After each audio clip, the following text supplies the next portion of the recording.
Beberapa istilah dalam upaya pencegahan radikal terorisme. Yang pertama adalah terorisme itu sendiri.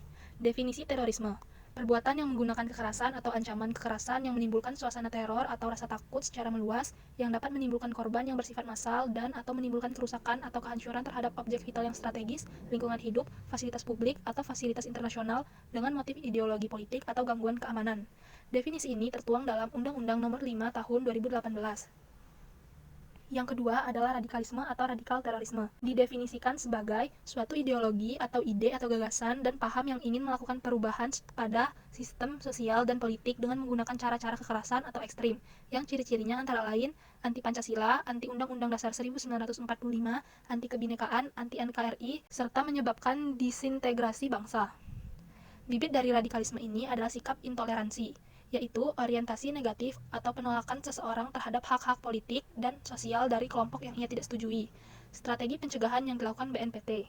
Menurut Amanat Undang-Undang Nomor 5 Tahun 2018 dan Peraturan Pemerintah Nomor 77 Tahun 2019, BNPT bertugas menyusun kebijakan, mengkoordinasikan dan melaksanakan pencegahan terorisme melalui kesiapsiagaan nasional, kontraradikalisasi, dan deradikalisasi. Strategi pencegahan terorisme tersebut didukung dan diperkuat dengan kerjasama internasional.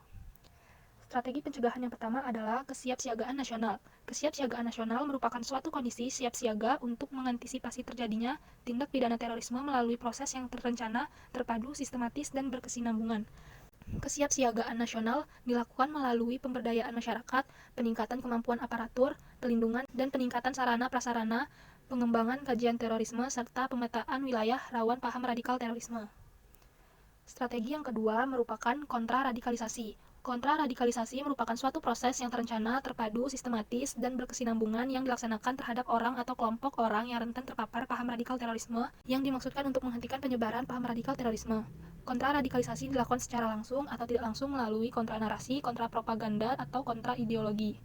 Strategi yang ketiga adalah deradikalisasi. Deradikalisasi merupakan suatu proses yang terencana, terpadu, sistematis, dan berkesinambungan yang dilaksanakan untuk menghilangkan atau mengurangi dan membalikkan pemahaman radikal terorisme yang telah terjadi.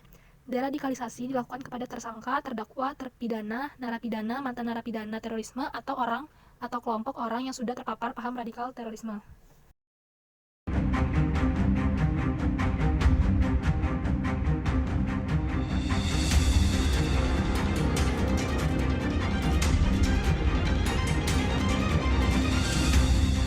Era demokrasi dengan kebebasan mengekspresikan pemikiran dituding menjadi gejala tumbuhnya paham radikalisme.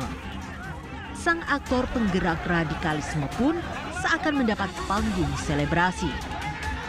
Benarkah sang aktor telah memiliki ruang eksperimentasi untuk menggerakkan corak ideologi mereka? Siapapun juga yang mengarus utamakan gagasan keagamaannya untuk dibenturkan dengan konsep kehidupan berbangsa dan bernegara. Artinya mempertentangkan antara konsep bernegara di satu sisi dengan konsep beragama yang ujungnya mengatakan bahwa negara ini kafir karena tidak menggunakan hukum, tidak menggunakan sistem pemerintahan menurut keyakinan agamanya, apapun agamanya.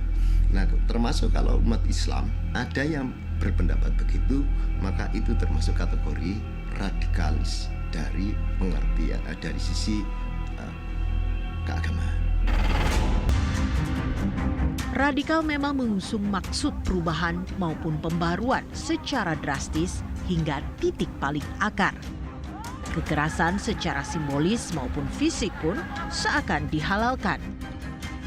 Metodologi secara ekstrim demi pencapaian perubahan inilah yang bermuara pada penolakan.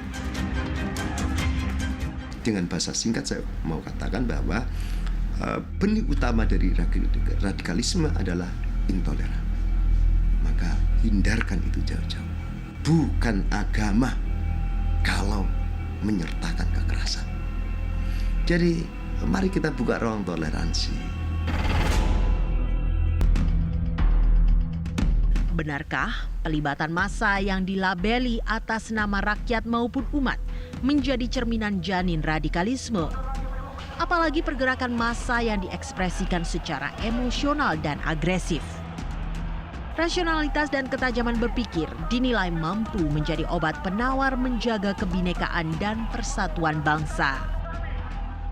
Mari kita jadikan Islam sebagai upaya untuk meretas jalan damai di dunia ini. Perdamaian dunia harus sanggup kita wujudkan karena terinspirasi oleh nilai-nilai agama yang kita anut.